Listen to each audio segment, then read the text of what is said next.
ਵਾਹਿਗੁਰੂ ਜੀ ਕਾ ਖਾਲਸਾ ਵਾਹਿਗੁਰੂ ਜੀ ਕੀ ਫਤਿਹ। ਮੈਂ ਤੁਹਾਡੀ ਹੋਸਟ ਅਨੀਲ ਮੁਕਟ। ਮੈਂ ਟੀਵੀ 84 ਦੇ ਸਾਰੇ ਦਰਸ਼ਕਾਂ ਤੇ ਸਰੋਤਿਆਂ ਦਾ ਹਾਰਦਿਕ ਸਵਾਗਤ ਕਰਦੀ ਹਾਂ ਪ੍ਰੋਗਰਾਮ ਸੱਚੋ ਸੱਚ ਵਿੱਚ, ਜਿਹੜੇ ਇਸ ਪ੍ਰੋਗਰਾਮ ਨਾਲ ਦੇਸ਼ਾਂ ਵਿਦੇਸ਼ਾਂ ਤੋਂ ਜੁੜ ਚੁੱਕੇ ਨੇ। ਖਾਲਸਾ ਅਫੇਅਰ ਸੈਂਟਰ ਦੇ ਸੰਚਾਲਕ ਡਾਕਟਰ ਅਮਰਜੀਤ ਸਿੰਘ ਜੀ ਰੋਜ਼ਾਨਾ ਦੀ ਤਰ੍ਹਾਂ ਸਟੂਡੀਓ ਵਿੱਚ ਮੇਰੇ ਨਾਲ ਸ਼ਾਮਲ ਨੇ। ਆਓ ਨਾਲ ਮਿਲ ਕੇ ਅੱਜ ਦੇ ਅਹਿਮ ਇਸ਼ੂਜ਼ ਉੱਪਰ ਉਹਨਾਂ ਤੋਂ ਉਹਨਾਂ ਦਾ ਤਬਸਰਾ ਜਾਣਦੇ ਹਾਂ। ਜੀ ਡਾਕਟਰ ਸਾਹਿਬ ਵਾਹਿਗੁਰੂ ਜੀ ਕਾ ਖਾਲਸਾ ਵਾਹਿਗੁਰੂ ਜੀ ਕੀ ਫਤਿਹ। ਜੀ ਡਾਕਟਰ ਸਾਹਿਬ ਜੀ ਆਇਆਂ ਨੂੰ ਪ੍ਰੋਗਰਾਮ ਸੱਚੋ ਸੱਚ ਵਿੱਚ ਬਹੁਤ ਸ਼ੁਕਰੀਆ। ਜੀ ਡਾਕਟਰ ਸਾਹਿਬ ਅੱਜ 20 ਫਰਵਰੀ 2019 ਨੂੰ ਫੱਗਣ ਨਾਨਕਸ਼ਾਹੀ ਸੰਮਤ 550 ਦਾ ਦਿਨ ਹੈ ਤੇ ਡਾਕਟਰ ਸਾਹਿਬ ਪ੍ਰੋਗਰਾਮ ਸ਼ੁਰੂ ਕਰਨ ਤੋਂ ਪਹਿਲਾਂ ਅਸੀਂ ਆਪਣੇ ਦਰਸ਼ਕਾਂ ਤੇ ਸਰੋਤਿਆਂ ਨੂੰ ਹਮੇਸ਼ਾ ਇਤਨਾ ਦੱਸੀਏ ਵਿਊਅਰਸ, ਜੇ ਤੁਸੀਂ ਹੱਕ ਸੱਚ ਇਨਸਾਫ ਤੇ ਪੈਰਾਦਨ ਦਾ ਇੱਕੋ ਇੱਕ ਚੈਨਲ ਟੀਵੀ 84 ਨੂੰ ਦੇਖਣਾ ਚਾਹੁੰਦੇ ਹੋ ਤਾਂ ਤੁਸੀਂ ਦੇਖ ਸਕਦੇ ਹੋ ਸਪੈਕਟਰਮ ਕੇਬਲ, ਆਰਸੀਨ cable, Bell 5 cable in Canada, roku, Jadoo box, ਸ਼ਾਵਾ, ਫੇਸਬੁੱਕ, TV 84 ਦੀ ਐਪ ਰਾਹੀਂ online streaming and IP box ਤੇ ਤੁਸੀਂ TV 84 ਨੂੰ ਦੇਖ ਸਕਦੇ ਹੋ। ਵਿਊਅਰਸ, ਜੇ ਤੁਸੀਂ TV 84 ਨਾਲ ਜਾਂ ਪ੍ਰੋਗਰਾਮ ਸੱਚੋ ਸੱਚ ਨਾਲ ਫੇਸਬੁੱਕ ਰਾਹੀਂ ਜੁੜੇ ਹੋ ਤਾਂ ਇਸ ਨੂੰ ਵੱਧ ਤੋਂ ਵੱਧ ਲਾਈਕ ਕਰੋ ਤੇ ਸ਼ੇਅਰ ਕਰੋ ਅਤੇ ਨਾਲ ਹੀ YouTube ਤੇ ਸਬਸਕ੍ਰਾਈਬ ਵੀ ਕਰੋ। ਇਹ ਵੀ ਦੱਸ ਦਈਏ ਕਿ ਜੋ ਸਾਡੇ ਪ੍ਰੋਗਰਾਮ ਦਾ ਸਮਾਂ ਹੈ ਮੰਡੇ ਥਰੂ ਫਰਾਈਡੇ, ਤੁਸੀਂ ਸੱਚੋ ਸੱਚ ਪ੍ਰੋਗਰਾਮ ਨੂੰ 7:30 ਤੋਂ ਲੈ ਕੇ 9 ਵਜੇ ਤੱਕ ਦੇਖ ਸਕਦੇ ਹੋ। ਔਰ ਅਸੀਂ ਇਹ ਵੀ ਦੱਸੀਏ ਇਸ ਪ੍ਰੋਗਰਾਮ ਨੂੰ ਜਾਂ ਬਾਕੀ ਸਾਡੇ ਪ੍ਰੋਗਰਾਮ ਨੇ ਜਿਸ ਤਰ੍ਹਾਂ ਕਿ ਪੰਜਾਬੀ ਖਬਰਾਂ ਐਵਰੀਡੇ ਹੁੰਦੀਆਂ ਨੇ ਔਰ ਜੋ ਸਪੈਸ਼ਲ ਇੰਟਰਵਿਊਜ਼ ਹੁੰਦੀਆਂ ਨੇ, ਇਹਨਾਂ ਤਿੰਨੋਂ ਪ੍ਰੋਗਰਾਮ ਨੂੰ ਤੁਸੀਂ ਲਾਈਵ ਦੇਖ ਸਕਦੇ ਹੋ YouTube ਤੇ ਜਾ ਕੇ TV 84 ਦੇ ਚੈਨਲ ਤੇ। ਔਰ ਅਸੀਂ ਇਹ ਵੀ ਚਾਹਾਂਗੇ ਕਿ ਤੁਸੀਂ TV 84 ਦੇ ਚੈਨਲ ਨੂੰ ਵੱਧ ਤੋਂ ਵੱਧ ਸਬਸਕ੍ਰਾਈਬ ਵੀ ਕਰੋ। ਔਰ Facebook ਜੋ ਬਲੌਕ ਹੋ ਗਈ ਸੀ ਉਹ ਹੁਣ ਐਕਟਿਵ ਹੈ, ਤੁਸੀਂ ਇਸ ਤੇ ਵੀ ਸਾਡੇ ਸਾਰੇ ਪ੍ਰੋਗਰਾਮ ਉੱਥੇ ਲਾਈਵ ਦੇਖ ਸਕਦੇ ਹੋ। Thank you so much. So keep watching TV 84। ਜੀ ਡਾਕਟਰ ਸਾਹਿਬ ਪ੍ਰੋਗਰਾਮ ਸ਼ੁਰੂ ਕਰਦੇ ਹਾਂ ਅੱਜ ਦੇ ਅਹਿਮ ਇਸ਼ੂ ਦੇ ਨਾਲ। ਅੱਜ ਦੀ ਜੋ ਅਹਿਮ ਵਿਚਾਰ ਚਰਚਾ ਹੈ ਉਸ ਦੇ ਨਾਲ ਜੀ ਡਾਕਟਰ ਸਾਹਿਬ ਕੀ ਕਹਿਣਾ ਚਾਹੋਗੇ? ਦੇਖੋ, ਸਭ ਤੋਂ ਪਹਿਲਾਂ ਤਾਂ ਅਸੀਂ ਆਪਣੇ ਲੱਖਾਂ ਹੀ ਦਰਸ਼ਕਾਂ ਦਾ ਜਿਨ੍ਹਾਂ ਨੇ ਡਿਫਰੈਂਟ ਗੈਜਟਸ ਦੇ ਉੱਤੇ ਜੀ ਔਰ YouTube Facebook ਰਾਹੀਂ ਕੱਲ ਦੇ ਸਾਡੇ ਪਹਿਲੇ ਸੈਗਮੈਂਟ ਨੂੰ, ਜਿਹੜਾ ਕਿ ਜਨਾਬ ਇਮਰਾਨ ਖਾਨ ਦੀ ਜਿਹੜੀ ਇਸ ਸਾਰੇ ਦੇ ਉੱਤੇ ਟੇਕ ਸੀ ਜਦੋਂ ਤੋਂ ਪੁਲਵਾਮਾ ਵਾਲਾ ਡਰਾਮਾ ਇੰਡੀਅਨ ਏਜੰਸੀਜ਼ ਨੇ ਸ਼ੁਰੂ ਕੀਤਾ, ਅਸੀਂ ਉਹਨਾਂ ਦੀ ਜਿਹੜੀ ਅੰਗਰੇਜ਼ੀ ਸਕ੍ਰਿਪਟ ਸੀ ਉਸ ਦਾ ਪੰਜਾਬੀ ਦੇ ਵਿੱਚ ਜਿਹੜਾ ਉਹਨੂੰ ਟਰਾਂਸਲੇਟ ਵੀ ਕੀਤਾ, ਆਪਣੇ ਕਮੈਂਟ ਵੀ ਕੀਤੇ, ਜਿਸ ਨੂੰ ਬਹੁਤ ਵੱਡਾ ਹੁੰਗਾਰਾ ਮਿਲਿਆ। ਔਰ ਇਹ ਸਾਰੇ ਪੀਰੀਅਡ ਦੇ ਵਿੱਚ ਈਵਨ YouTube Facebook ਇਹ ਸਭ ਨੂੰ ਮਿਲਾ ਕੇ ਲੱਖਾਂ ਵਿਊਅਰਸ ਇਸ ਦੇ ਉੱਤੇ ਆਏ ਔਰ ਹਜ਼ਾਰਾਂ ਕਮੈਂਟਸ ਨੇ। ਅਸੀਂ ਸਭ ਦਾ ਜਵਾਬ ਨਹੀਂ ਦੇ ਸਕਦੇ, ਸਭ ਦਾ ਅਸੀਂ ਸ਼ੁਕਰੀਆ ਜ਼ਰੂਰ ਅਦਾ ਕਰਦੇ ਹਾਂ ਕਿ ਤੁਸੀਂ ਇੰਨਾ ਜ਼ਿਆਦਾ ਮਾਣ ਔਰ ਪਿਆਰ ਦਿੱਤੇ। ਇੱਕ ਜਿਹੜਾ ਕੱਲ ਦੀ ਵਿਚਾਰ 'ਚ ਥੋੜਾ ਅਮਿਸ਼ਨ ਸੀ ਔਰ ਕੁਝ ਸਾਡੇ ਵਿਊਅਰਸ ਨੇ ਪੁਆਇੰਟ ਆਊਟ ਕੀਤਾ ਕਿ ਇਮਰਾਨ ਖਾਨ ਸਾਹਿਬ ਨੇ ਜਿਹੜੀਆਂ ਕਿਲਿੰਗਸ ਨੇ ਸਾਰੇ ਦੌਰ ਪਾਕਿਸਤਾਨ ਸਿਵਿਲੀਅਨ ਔਰ ਮਿਲਟਰੀ, ਉਹ 70,000 ਕਹੀ ਹੈ, ਉਹ ਅਸੀਂ ਰਿਪੀਟ ਵੀ ਕੀਤਾ। ਲੇਕਿਨ ਜਿਹੜਾ ਫਾਈਨੈਂਸ਼ੀਅਲ ਲਾਸ ਹੈ ਉਹ $100 ਬਿਲੀਅਨ ਹੈ, ਪਰ ਜਿਹੜੀ ਸਕ੍ਰਿਪਟ ਮੇਰੇ ਕੋਲ ਸੀ ਉਸ ਤੇ 100 ਮਿਲੀਅਨ ਸੀ, ਇਸ ਲਈ ਮੈਂ 100 ਮਿਲੀਅਨ ਫਿਗਰ ਹੀ ਜਿਹੜੀ ਹੈ ਉਹ ਦਿੱਤੀ।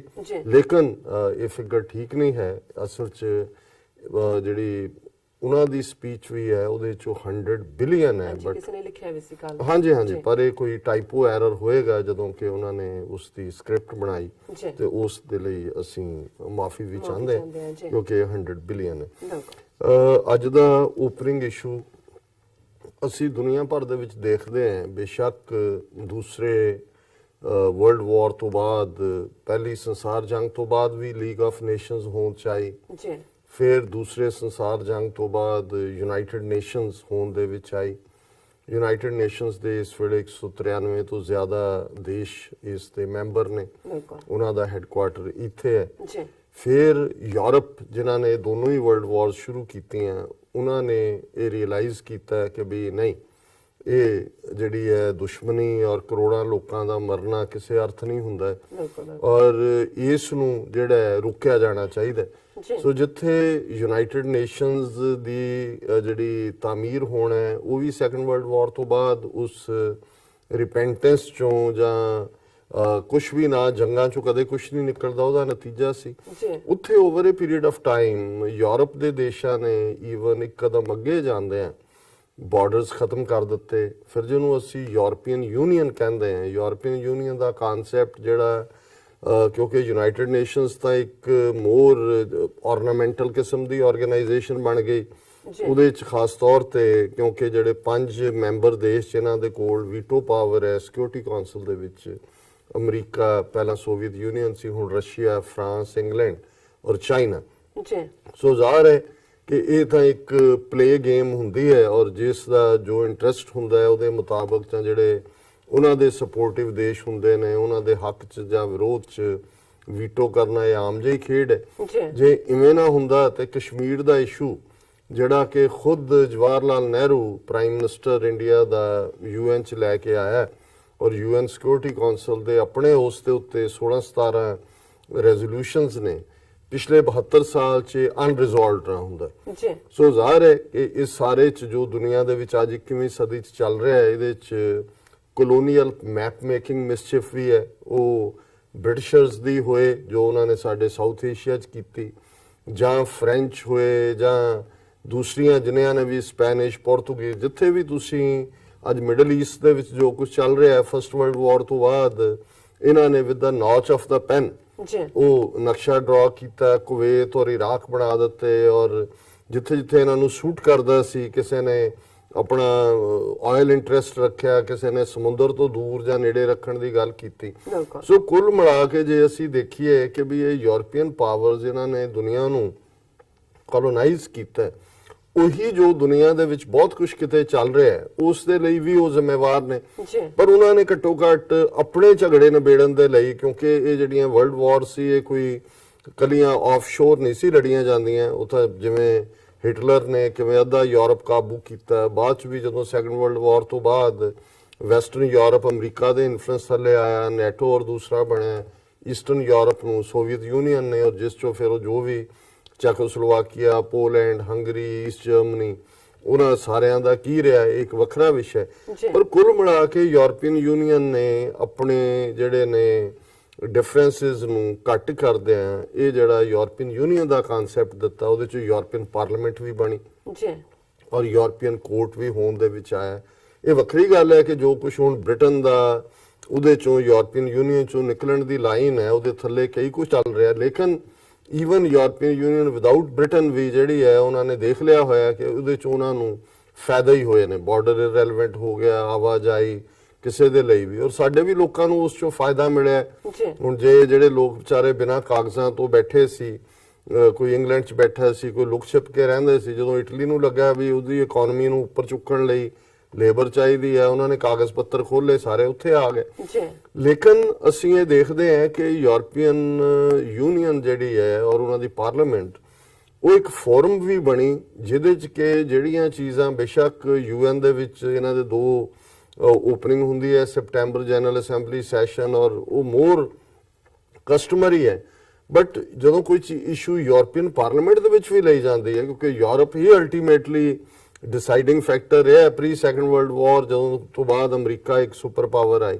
ਸੋ ਕੁੱਲ ਮਿਲਾ ਕੇ ਉਹਨਾਂ ਦੀ ਜਿਹੜੀ ਪਾਵਰ ਹੈ ਜਾਂ ਹੋਂਦ ਹੈ ਉਹਦੇ ਜਦੋਂ ਕੋਈ ਇਸ਼ੂ ਲਿਆ ਜਾਂਦਾ ਹੈ ਤੇ ਘੱਟੋ ਘੱਟ ਉਹਦੀ ਡਿਸਕਸ਼ਨ ਜ਼ਰੂਰ ਹੁੰਦੀ ਹੈ। ਹਾਲਾਂਕਿ ਜਦੋਂ ਮੈਂ ਦੇਖਦਾ ਜੇ ਅਸੀਂ ਸਿੱਖ ਇਸ਼ੂ ਨੂੰ ਵੀ ਦੇਖੀਏ ਜਾਂ ਕਸ਼ਮੀਰ ਇਸ਼ੂ ਨੂੰ ਦੇਖੀਏ ਜਾਂ ਈਵਨ ਜਿੱਥੇ ਹੁਣ ਯੂਰਪ ਦੇ ਵਿੱਚ ਮੈਜੋਰਿਟੀ ਕ੍ਰਿਸਚੀਅਨ ਨੇ, ਲੇਕਿਨ ਜੋ ਕੁਝ ਨਾਗਾਲੈਂਡ 'ਚ ਹੁੰਦਾ ਰਿਹਾ, ਮਿਜ਼ੋਰਮ 'ਚ ਹੋਇਆ, ਦੂਸਰਾ ਇਹਨਾਂ ਦੇ ਆਪਣੇ ਇੰਟਰਸਟ ਵੱਜੇ ਹੋਏ ਨੇ, ਲੇਕਿਨ ਇਹ ਤੁਹਾਨੂੰ ਫਿਊਲ ਜ਼ਰੂਰ ਪ੍ਰੋਵਾਈਡ ਕਰਦਾ ਹੈ। ਜਾਂ ਜਦੋਂ ਕੋਈ ਹੁੰਦਾ ਹੈ ਕਿ ਵੀ ਹਾਲਾਂਕਿ ਇਹ ਸਾਰੀਆਂ ਹੀ ਸੰਸਥਾਵਾਂ ਖਾਸ ਤੌਰ ਤੇ ਯੂਨਾਈਟਿਡ ਨੇਸ਼ਨਸ, ਇਸ ਨੂੰ ਤਾਂ ਮੈਂ ਹਮੇਸ਼ਾ ਹੀ ਸਪਾਈਨਲੈਸ, ਗਟਲੈਸ, ਟੁਥਲੈਸ ਆਰਗੇਨਾਈਜੇਸ਼ਨ ਕਹਿੰਦਾ, ਪਰ ਫਿਰ ਵੀ ਜਦੋਂ ਜਿਹੜੀ ਲੜਾਈ ਦੁਨੀਆ ਦੇ ਲੋਕ ਔਰ ਅੱਗੇ ਆਪਣੇ ਕੇਸਿਸ ਨੂੰ ਲਿਜਾਣ ਲਈ ਕਿਵੇਂ ਲੌਬਿੰਗ ਫਰਮਸ ਆ ਗਈਆਂ, ਸਭ ਕੁਝ corporate world lobbying firm hire ਕੀਤੀਆਂ ਜਾਂਦੀਆਂ, ਆਪੋ ਆਪਣਾ ਝੂਠ ਕਿਵੇਂ ਵੇਚਣਾ ਹੈ ਔਰ ਸੱਚ ਨੂੰ ਕਿਵੇਂ ਲੁਕਾਉਣਾ, ਇਹੀ ਲੌਬਿੰਗ ਫਰਮਸ ਦਾ ਕੰਮ ਹੈ।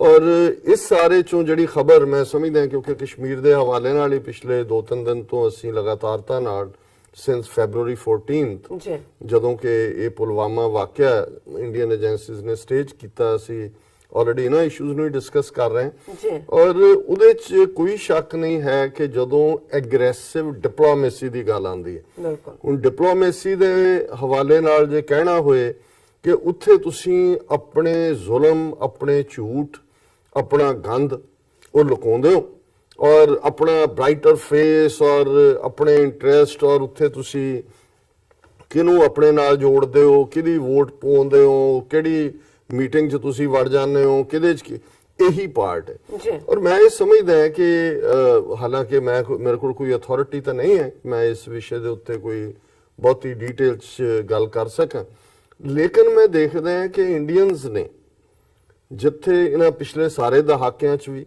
ਜੀ ਔਰ ਹੁਣ ਵੀ ਜਿੰਨਾ ਜ਼ੁਲਮ ਇਹਨਾਂ ਨੇ ਡੈਮੋਕ੍ਰੇਸੀ ਦੇ ਨਾਂ ਥੱਲੇ ਕੀਤਾ ਹੈ, ਉਨੀ ਸ਼ਾਇਦ ਜੇ ਤੁਸੀਂ ਡੈਥ ਟੋਲ ਦੇਖੋ ਵਿਦਨ ਕੰਟਰੀ ਉਹਨਾਂ ਨੇ ਜੋ ਇਹ ਸਾਰੇ ਪੀਰੀਅਡ 'ਚ ਕੀਤਾ, ਨਾਰਥ ਈਸਟ ਕੀ ਕੀਤਾ ਜੀ 47 ਤੋਂ ਬਾਅਦ ਹੀ 2 ਲੱਖ ਤੋਂ ਜ਼ਿਆਦਾ ਨਾਰਥ ਈਸਟ ਦੇ ਨਾਗੇ ਔਰ ਮੀਜ਼ੋ ਔਰ ਮਨੀਪੁਰੀਅਨ ਔਰ ਬਾਅਦ 'ਚ ਅਸਾਮੀ ਇਹਨਾਂ ਨੇ ਮਾਰੇ ਹੋਣਗੇ।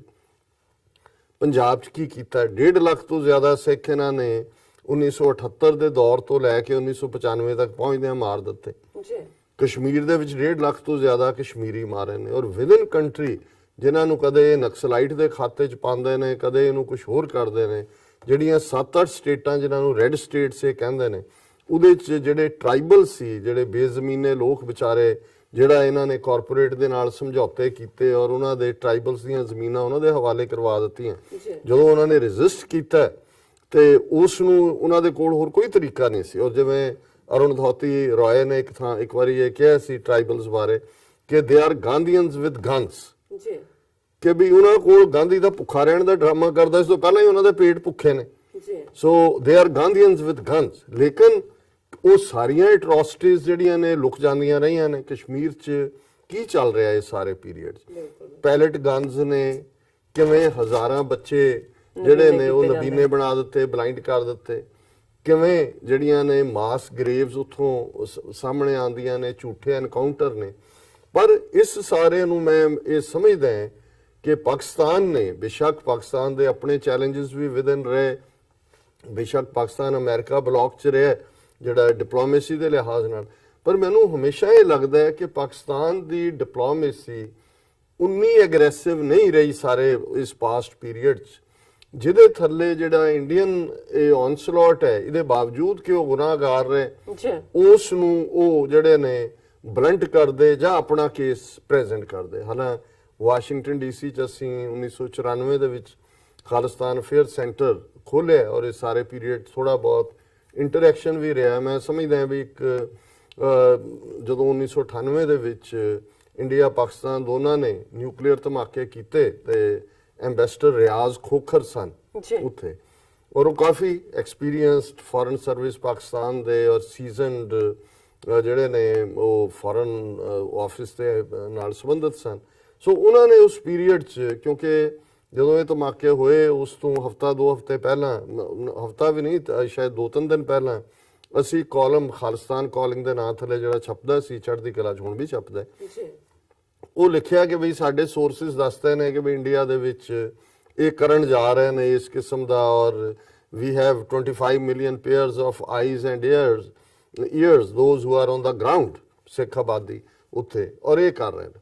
ਔਰ ਉਹ ਹੋ ਗਿਆ, ਧਮਾਕੇ ਹੋ ਗਏ। ਔਰ ਉਸ ਤੋਂ ਬਾਅਦ ਐਂਬੈਸਡਰ ਰਿਆਜ਼ ਖੋਖਰ ਨੇ ਮਿਸਟਰ ਇੰਡਰਫੋਰਥ ਜਿਹੜਾ ਸਾਊਥ ਏਸ਼ੀਅਨ ਜਿਹੜਾ ਬੈਂਚ ਦੇ ਉੱਤੇ ਸੀ, ਉਹਨੂੰ ਜਾ ਕੇ ਕਨਫਰੰਟ ਕੀਤਾ। ਉਹਨਾਂ ਦੇ ਕੋਲੋਂ ਸਾਡਾ ਰਾਈਟ ਅਪ ਸੀ ਕਿ if A tiny Sikh newspaper knew it's going to happen, why your CIA and your all agencies with such a resources didn't know about it? ਉਹ ਬਾਅਦ ਚ ਨਿਊਯਾਰਕ ਟਾਈਮਸ ਦੀ ਸਟੋਰੀ ਵੀ ਬਣੀ। ਪਰ ਮੈਨੂੰ ਇਹ ਲੱਗਦਾ ਹੁੰਦਾ ਹੈ ਕਿ ਵੀ ਬਹੁਤ ਵਾਰ ਇੰਡੀਆ ਨੂੰ ਜਿਵੇਂ ਘੜੀਸਿਆ ਜਾ ਸਕਦਾ ਹੈ, ਉਹਦੇ ਚੋਂ ਰਿਜ਼ਲਟ ਭਾਵੇਂ ਕੁਛ ਨਾ ਹੋਏ, ਲੇਕਿਨ ਐਟਲੀਸਟ PR ਦੇ ਐਂਗਲ ਤੋਂ ਤੁਸੀਂ ਬਰਾਬਰ ਦੇ ਉੱਤੇ ਉਹਨਾਂ ਨੂੰ ਜਿਹੜਾ ਜਾ ਕੇ ਭੰਨ ਦਿਓ। ਈਵਨ ਕੁਲਭੂਸ਼ਣ ਯਾਦਵ ਦਾ ਮੁੱਦਾ ਹੈ, ਮੈਂ ਸਮਝਦਾ ਹਾਂ ਵੀ ਪਾਕਿਸਤਾਨ ਦੇ ਹੱਥ 'ਚ ਇੰਟੈਲੀਜੈਂਸ ਦੇ ਹਵਾਲੇ ਨਾਲ 골ਡ ਮਾਈਨ ਆਈ, ਇੰਡੀਆ ਉਹਨੂੰ ਲੈ ਗਿਆ finally Indian court of justice ਕਿ ਜੀ ਉਹ ਕਾਉਂਸਲਰ ਐਕਸੈਸ ਨਹੀਂ ਹੋਈ, ਦੂਜੀ ਨਹੀਂ ਹੋਈ।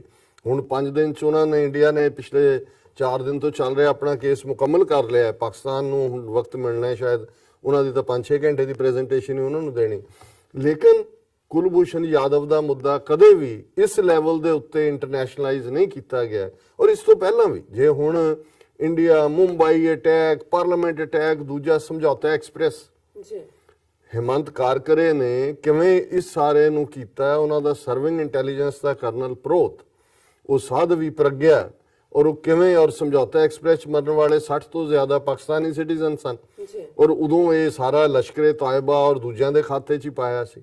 ਔਰ ਇਸ ਤਰ੍ਹਾਂ ਬਹੁਤ ਸਾਰੀਆਂ ਘਟਨਾਵਾਂ, ਗੁਜਰਾਤ ਦਾ ਮੁਸਲਮਾਨਾਂ ਦੀ ਕਿਲਿੰਗਸ ਜਾਂ ਦੂਸਰੇ ਜੇ ਸਿੱਖ ਇਸ਼ੂ ਨੂੰ ਨਾ ਵੀ ਲੈਣਾ ਹੋਵੇ, ਹਾਲਾਂ ਮੈਨੂੰ ਲੱਗਦਾ ਹੈ ਕਿ ਉਹ ਵਕਤ ਆ ਗਿਆ ਕਿ ਪਾਕਿਸਤਾਨ ਨੂੰ ਐਗਰੈਸਿਵਲੀ ਜਿਹੜੀਆਂ ਭਾਰਤ ਦੀਆਂ ਮਾਈਨੋਰਿਟੀਜ਼ ਨੇ, ਉਹ ਭਾਵੇਂ ਦਲਿਤ ਹੋਣ, ਸਿੱਖ ਹੋਣ, ਈਸਾਈ ਹੋਣ, ਉਹਨਾਂ ਦਾ ਚੈਂਪੀਅਨ ਬਣਨਾ ਚਾਹੀਦਾ, ਕਿਉਂਕਿ ਉਹਨਾਂ ਦੇ ਆਪਣੇ ਮੁਲਕ ਦੇ ਵਿੱਚ ਵੀ ਸਿੱਖ ਵੀ ਰਹਿੰਦੇ ਨੇ, ਈਸਾਈ ਵੀ ਰਹਿੰਦੇ ਨੇ, ਦਲਿਤ ਵੀ ਰਹਿੰਦੇ ਨੇ, ਕਸ਼ਮੀਰੀਆਂ ਦਾ ਤਾਂ ਹੈ ਹੀ ਹੈ।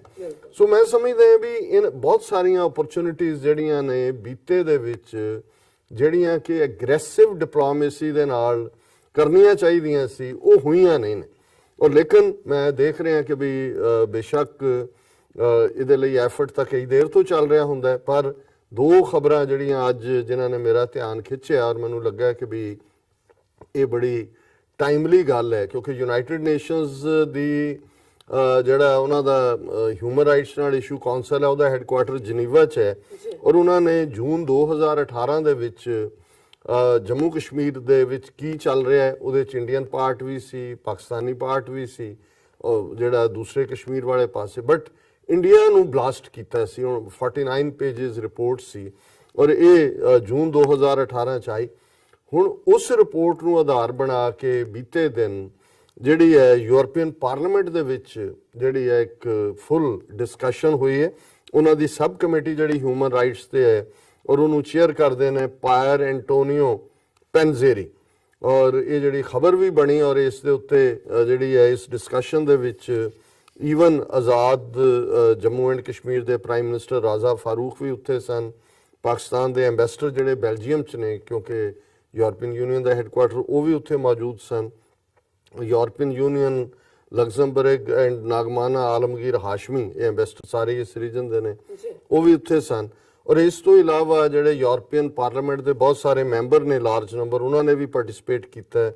ਹਿਊਮਨ ਰਾਈਟਸ ਰਿਪਰੈਜ਼ੈਂਟੇਟਿਵਸ ਵੀ, civil society organisations, think tanks, diplomats ਤੇ ਬਹੁਤ ਸਾਰੇ ਜਿਹੜੇ ਕਸ਼ਮੀਰੀ ਡਾਇਸਪੋਰਾ ਯੂਰਪ ਦੇ ਵਿੱਚ ਹੈ, ਉਹਨਾਂ ਦੀ ਪਾਰਟਿਸਿਪੇਸ਼ਨ ਸੀ। ਔਰ ਜਿਹੜੀ ਹੈਡਲਾਈਨ ਹੈ, ਔਰ members of European Parliament ask India to stop atrocities in Kashmir.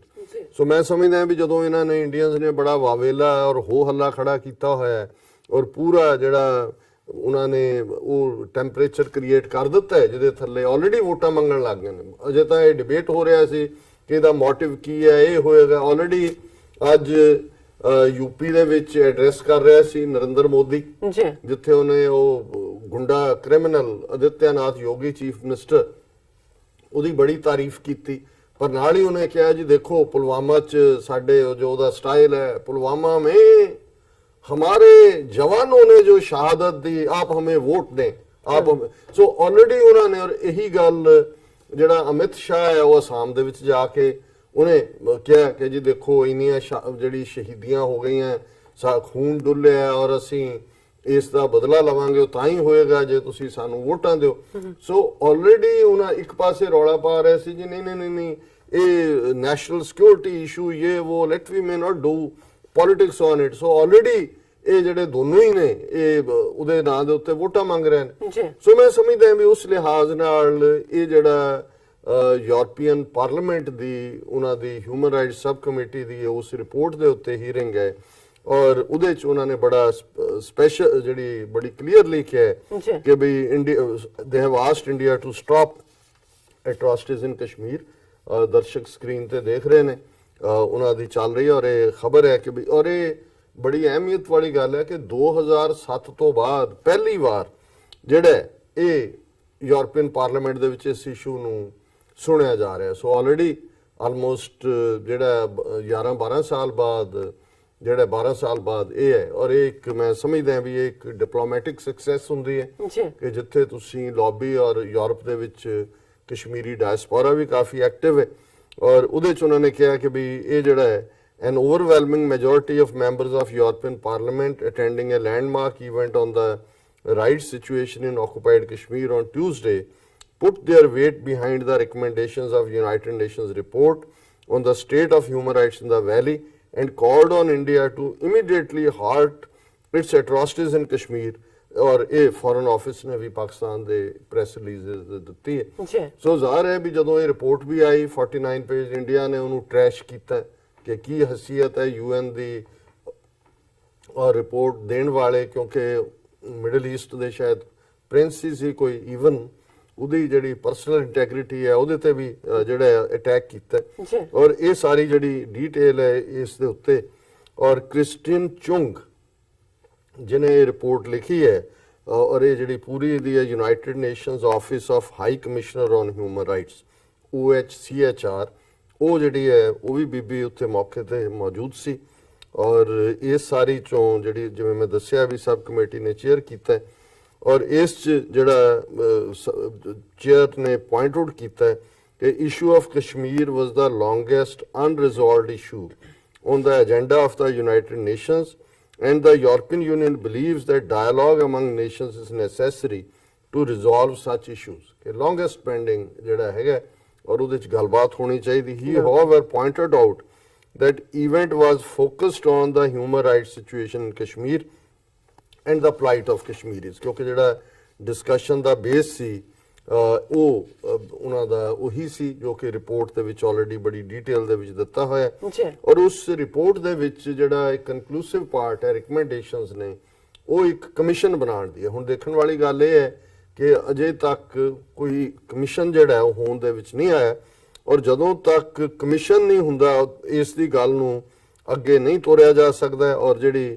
ਇਹ ਮੈਂਬਰ ਸੀ ਜਿਨ੍ਹਾਂ ਨੇ ਇਹ ਹੀਅਰਿੰਗ ਕੀਤੀ ਉਹਨਾਂ ਨੇ ਕਿਹਾ ਕਿ ਵੀ ਫੁੱਲ ਇੰਪਲੀਮੈਂਟੇਸ਼ਨ ਆਫ ਦਾ ਰਿਪੋਰਟ ਔਰ ਇਹ ਐਟਰੋਸਿਟੀਜ਼ ਨੂੰ ਸਟਾਪ ਕਰੋ ਔਰ ਇਹ ਜਿਹੜੀ ਹੈ ਪਾਕਿਸਤਾਨ ਦੇ ਲਈ ਜ਼ਾਹਰ ਹੈ ਕਿ ਵੀ ਇੱਕ ਡਿਪਲੋਮੈਟਿਕ ਸਕਸੈਸ ਹੈ। ਫਿਰ ਇਹਦੇ ਨਾਲ ਹੀ ਦੂਸਰੀ ਖਬਰ ਜਿਹੜੀ ਪ੍ਰੋਮੀਨੈਂਟਲੀ ਆਈ ਕਿ ਪਾਕਿਸਤਾਨ ਦੇ ਯੂਨਾਈਟਿਡ ਨੇਸ਼ਨਸ ਦੇ ਵਿੱਚ ਐਮਬੈਸਡਰ ਹੈ ਬੀਬੀ ਮਲੀਆ ਲੋਧੀ, ਇਹ ਪਹਿਲਾਂ ਵਾਸ਼ਿੰਗਟਨ DC 'ਚ ਵੀ ਐਮਬੈਸਡਰ ਹੈ ਅਮਰੀਕਾ 'ਚ। ਉਹਨਾਂ ਨੇ ਜਿਹੜੀ ਮੀਟਿੰਗ ਕੀਤੀ ਹੈ UN ਸੈਕਟਰੀ ਜਨਰਲ ਦੇ ਨਾਲ ਜਿਨ੍ਹਾਂ ਦਾ ਨਾਮ ਹੈ ਐਂਟੋਨੀਓ ਗੁਟਰਸ। ਉਹਨਾਂ ਨੇ ਬੁੱਧਵਾਰ ਮੀਟਿੰਗ ਕੀਤੀ ਔਰ ਉਹਦੇ 'ਚ ਉਹਨਾਂ ਨੇ she briefed Guterres about the latest developments and the situation in occupied Kashmir and asked him to play a role in de-escalating tensions between India and Pakistan in the aftermath of Pulwama attack। और उन्होंने भी और बाद ਦੇ ਵਿੱਚ ਉਹਨਾਂ ਦੇ spokesperson ਨੇ ਵੀ ਕਿਹਾ ਕਿ ਵੀ ਅਸੀਂ ਤਿਆਰ ਹਾਂ ਜੇ ਦੋਨੋਂ ਸਾਈਡਸ ਐਗਰੀ ਕਰਨ ਔਰ ਜਿਹੜਾ ਅਸੀਂ ਆਪਸ ਦੇ ਵਿੱਚ ਗੱਲਬਾਤ ਕਰ ਸਕਦੇ ਹਾਂ, ਜਿਹੜਾ ਇਸ 'ਚ ਇੰਟਰਵੀਨ ਕਰ ਸਕਦਾ। ਹਾਲਾਂਕਿ ਉਹਨੇ ਇੰਡੀਆ ਤਾਂ ਇਹਨੂੰ ਚਾਹੁੰਦਾ ਹੀ ਨਹੀਂ ਹੈ ਕਦੇ ਵੀ, ਲੇਕਿਨ ਪਾਕਿਸਤਾਨ ਦਾ ਅਪਰੋਚ ਕਰਨਾ ਉਸ ਤੋਂ ਪਹਿਲਾਂ ਸ਼ਾਹ ਮਹਿਮੂਦ ਕੁਰੈਸ਼ੀ ਨੇ ਲੈਟਰ ਵੀ ਲਿਖਿਆ ਸੀ UN ਦੇ ਸੈਕਟਰੀ ਜਨਰਲ ਨੂੰ। ਸੋ ਇਹ ਵੀ ਘੱਟੋ ਘੱਟ ਪਾਕਿਸਤਾਨ ਨੇ ਅਗੇਨ ਇਹ ਦੱਸਿਆ ਕਿ ਉਹ ਇੰਟਰਨੈਸ਼ਨਲ ਫੋਰਮ ਦੇ ਉੱਤੇ ਵੀ ਗੱਲਬਾਤ ਰਾਹੀਂ ਮਸਲੇ ਹੱਲ ਕਰਨਾ ਚਾਹੁੰਦੇ। ਫਿਰ ਥਰਡ ਹੈ ਕਿ British delegation calls on prime minister Khan ਔਰ ਪਾਕਿਸਤਾਨੀ ਓਰੀਜਨ ਦੀ ਕੈਬਨਿਟ ਮਿਨਿਸਟਰ ਹੈ ਬੀਬੀ ਸਈਦਾ ਵਾਰਸੀ ਬ੍ਰਿਟਨ ਦੇ ਵਿੱਚ, ਉਹ ਇੱਕ ਡੈਲੀਗੇਸ਼ਨ ਲੈ ਕੇ ਇਸਲਾਮਾਬਾਦ ਮਿਲੇ ਇਮਰਾਨ ਖਾਨ ਨੂੰ ਔਰ ਰੀਜਨਲ ਸਿਚੁਏਸ਼ਨ ਉਹਨੇ ਡਿਸਕਸ ਕੀਤੀ ਔਰ ਉਹਦੇ 'ਚ ਵੀ ਪ੍ਰਾਈਮ ਮਿਨਿਸਟਰ ਇਮਰਾਨ ਖਾਨ ਨੇ ਹੀ highlighted ਐਟਰੋਸਿਟੀਜ਼ being committed by Indian forces in occupied Kashmir and the jingoism and war hysteria being fanned by Indian government in the wake of the Pulwama attack। ਸਭ ਉਛਲ ਰਹੇ ਨੇ ਜਿਹੜਾ ਜਿੰਗੋਇਜ਼ਮ ਹੈ ਉਤਰਿਆ ਹੋਣਾ, ਬਿਲਕੁਲ ਉਹਨੂੰ ਉਹਨਾਂ ਨੇ ਡਿਸਕਸ ਕੀਤਾ ਔਰ ਡੈਲੀਗੇਸ਼ਨ ਨੇ ਐਪਰੀਸ਼ੀਏਟ ਕੀਤਾ ਕਿ ਵੀ ਪਾਕਿਸਤਾਨ ਦੀ ਹਕੂਮਤ ਨੇ ਜਿਹੜੀਆਂ 3 ਪ੍ਰਾਇੋਰਟੀਜ਼ ਰੱਖੀਆਂ ਹੋਈਆਂ ਨੇ, ਇਕਨੋਮਿਕਲ ਸਿਚੁਏਸ਼ਨ ਨੂੰ ਇੰਪਰੂਵ ਕਰਨਾ, ਗੁੱਡ ਗਵਰਨੈਂਸ ਔਰ ਅਗੇਂਸਟ ਕਰਪਸ਼ਨ।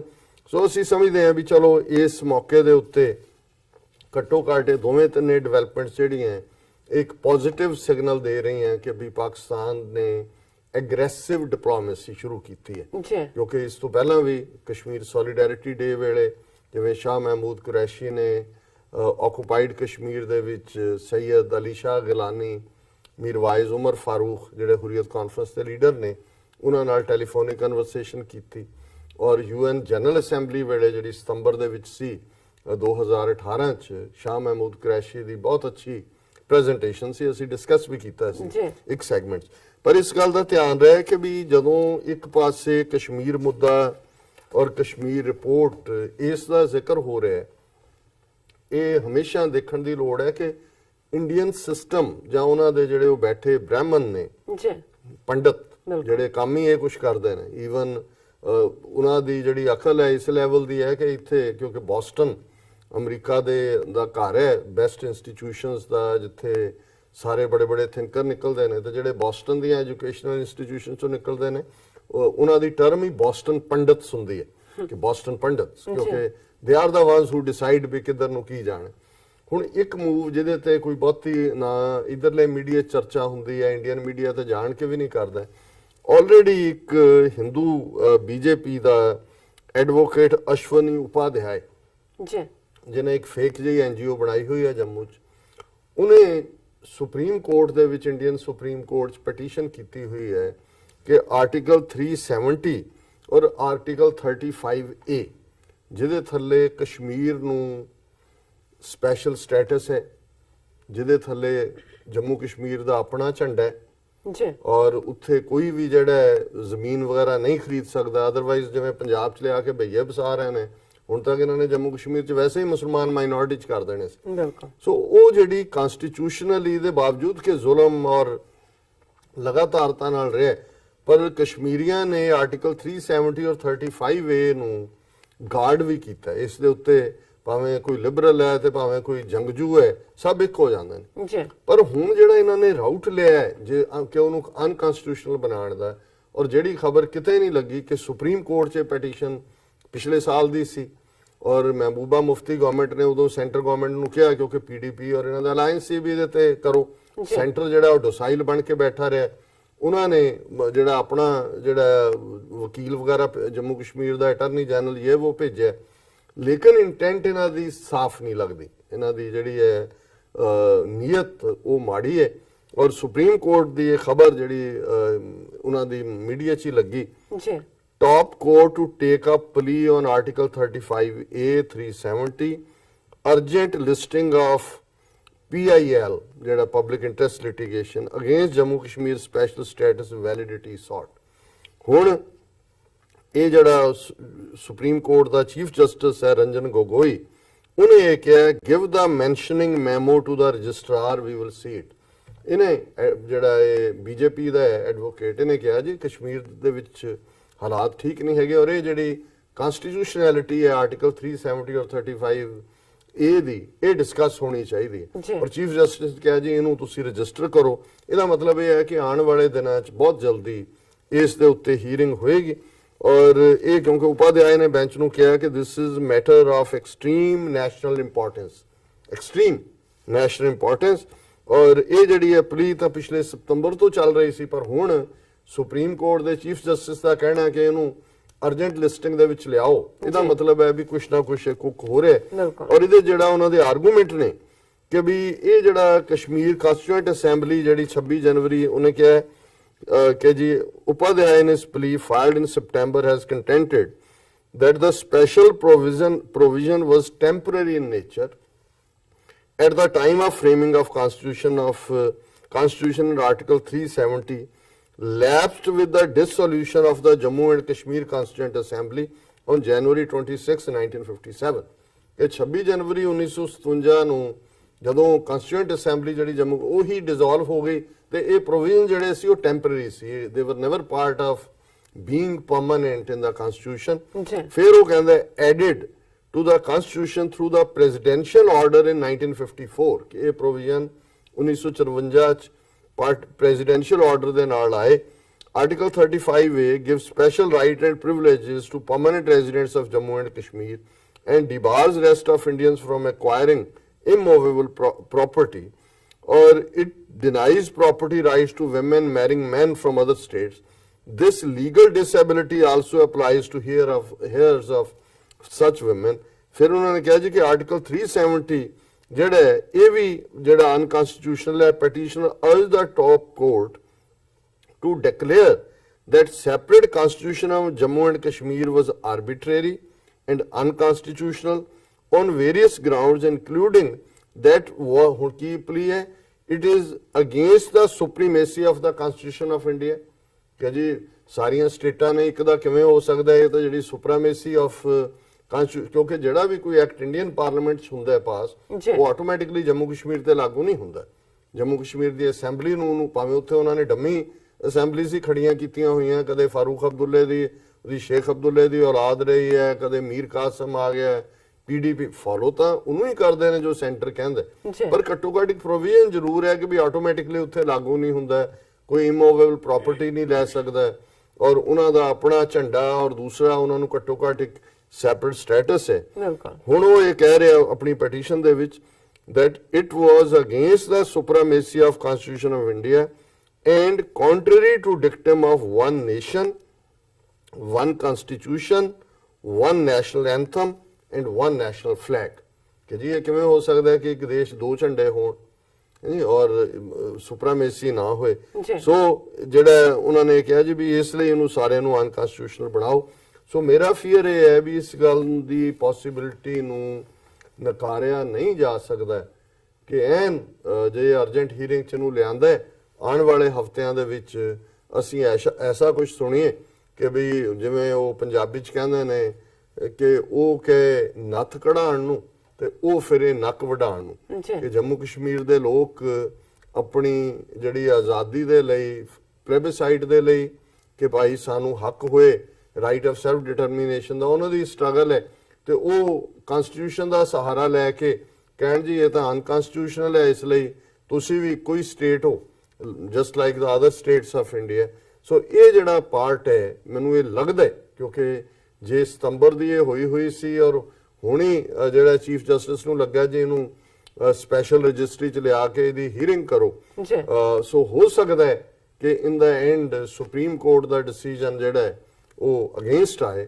ਔਰ ਇਹ ਇਸ ਗੱਲ ਦੇ ਉੱਤੇ ਵੀ ਜਿਹੜਾ ਆਲਰੇਡੀ ਜਿਹੜੀ ਡਿਪਲੋਮੇਸੀ ਦੀ ਅਸੀਂ ਗੱਲ ਕਰ ਰਹੇ ਸੀ ਕਿ ਵੀ ਇਸ ਨੂੰ ਈਵਨ ਜਿਹੜੇ ਜੰਮੂ ਕਸ਼ਮੀਰ ਦੇ ਇੰਡੀਅਨ ਆਕੂਪਾਈਡ ਦੇ ਇੱਥੇ ਵੀ ਬੈਠੀ ਲੀਡਰਸ਼ਿਪ ਹੈ, ਇਹਨਾਂ ਨੂੰ UN ਨੂੰ, ਦੂਸਰਿਆਂ ਫੋਰਮਸ ਨੂੰ ਔਰ ਈਵਨ ਅਮਰੀਕਨ ਸਟੇਟ ਡਿਪਾਰਟਮੈਂਟ ਨੂੰ ਪਹਿਲਾਂ ਹੀ ਇਹਦੇ ਤੇ ਦੇ ਦੇਣਾ ਚਾਹੀਦਾ ਹੈ ਕਿ ਵੀ ਆਹ ਸ਼ਰਾਰਤ ਚੱਲ ਰਹੀ ਹੈ ਔਰ ਸਾਨੂੰ ਇਹ ਬਿਲਕੁਲ ਮਨਜ਼ੂਰ ਨਹੀਂ ਹੈ। ਪਾਕਿਸਤਾਨ ਇਸ ਮੁੱਦੇ ਨੂੰ UN ਲੈਵਲ ਤੇ ਵੀ ਜਿਹੜਾ ਹੈ ਉਸ ਨੂੰ ਉਠਾਉਣਾ ਚਾਹੀਦਾ ਹੈ ਤਾਂ ਕਿ ਇਹ ਨਾ ਹੋਏ ਵੀ ਜਦੋਂ ਕੱਲ ਨੂੰ ਇਹ ਵੀ ਆ ਕੇ ਸਿਰ ਦੇ ਉੱਤੇ ਡਿੱਗ ਪਏ ਤੇ ਫਿਰ ਅਸੀਂ ਉਹ ਕੁਝ ਪ੍ਰੋਟੈਸਟ ਕਰਨ ਤੱਕ ਹੀ ਰਹੀ ਹੈ ਕਿ ਰੈਲੀ ਇੱਥੇ ਹੋ ਗਈ ਉੱਥੇ ਹੋ ਗਈ, ਉਦੋਂ ਫਿਰ ਕੋਈ ਦਾ ਫਾਇਦਾ ਨਹੀਂ ਹੁੰਦਾ। ਜੀਰਾ ਸਾਹਿਬ ਸਭ ਦੀ ਜਾਣਕਾਰੀ ਦੇਣ ਲਈ ਤੁਹਾਡਾ ਬਹੁਤ-ਬਹੁਤ ਸ਼ੁਕਰੀਆ। ਰਹਿੰਦੇ ਇਸ਼ੂ ਆਪਾਂ ਬ੍ਰੇਕ ਤੋਂ ਬਾਅਦ ਡਿਸਕਸ ਕਰਦੇ ਹਾਂ। ਇੱਥੇ ਲੈਣੇ ਆ ਬ੍ਰੇਕ ਤੋਂ ਪਹਿਲਾਂ ਅਸੀਂ ਦਰਸ਼ਕਾਂ ਤੇ ਸਰੋਤਿਆਂ ਨੂੰ ਹਮੇਸ਼ਾ ਤਰ੍ਹਾਂ ਅਪੀਲ ਤੇ ਬੇਨਤੀ ਕਰਦੀ ਹੈ ਵਿਊਅਰਸ, ਜਿਸ ਤਰ੍ਹਾਂ ਕਿ ਤੁਸੀਂ ਜਾਣਦੇ ਹੋ ਕਿ TV84 ਮਨੁੱਖੀ ਹੱਕਾਂ ਦਾ ਪਹਿਰੇਦਾਰ ਹੈ। TV84 ਸਿੱਖਾਂ, ਕਸ਼ਮੀਰੀਆਂ ਅਤੇ ਭਾਰਤੀਆਂ ਨੂੰ ਤੇ ਸਟੇਟਾਂ ਦੇ ਲੋਕਾਂ ਦੇ ਸਵੈ ਨਿਰਣੇ ਦੇ ਹੱਕਾਂ ਦਾ ਹਾਮੀ ਹੈ।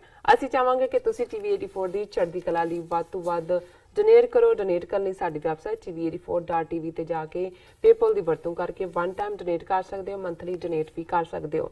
ਤੁਸੀਂ TV84 ਦੇ ਨਾਮ ਤੇ ਚੈੱਕ ਬਣਾ ਕੇ ਸਾਨੂੰ ਮੇਲ ਵੀ ਕਰ ਸਕਦੇ ਹੋ ਸਾਡੇ ਇਸ ਪਤੇ ਤੇ 36-01 37th ਐਵਨਿਊ, ਲੌਂਗ ਆਈਲੈਂਡ ਸਿਟੀ, ਨਿਊਯਾਰਕ 11101 USA, ਜਾਂ ਫਿਰ ਤੁਸੀਂ ਸਾਨੂੰ ਫੋਨ ਰਾਹੀਂ ਵੀ ਸੰਪਰਕ ਕਰ ਸਕਦੇ ਹੋ ਸਾਡੇ ਫੋਨ ਨੰਬਰ ਤੇ 5164060694। Thank you so much. ਇਹ ਵੀ ਦੱਸ ਦਈਏ ਜੋ ਸਾਡੇ ਪ੍ਰੋਗਰਾਮ ਦਾ ਸਮਾਂ ਹੈ ਉਹ 7:30 ਤੋਂ ਲੈ ਕੇ 9 ਵਜੇ ਤੱਕ ਹੈ। ਤੁਸੀਂ ਜੋ ਇਹ ਪ੍ਰੋਗਰਾਮ ਸਾਡੇ ਚੱਲਦੇ ਨੇ ਉਹ ਤੁਸੀਂ ਫੇਸਬੁੱਕ ਤੇ ਵੀ ਦੇਖ ਸਕਦੇ ਹੋ ਔਰ YouTube ਤੇ ਜਾ ਕੇ TV84 ਦੇ ਚੈਨਲ ਤੇ ਵੀ ਲਾਈਵ ਦੇਖ ਸਕਦੇ ਹੋ। Thank you so much. So keep watching TV84। ਮਿਲਦੇ ਹਾਂ ਛੋਟੇ ਜਿਹੇ ਬ੍ਰੇਕ ਤੋਂ ਬਾਅਦ।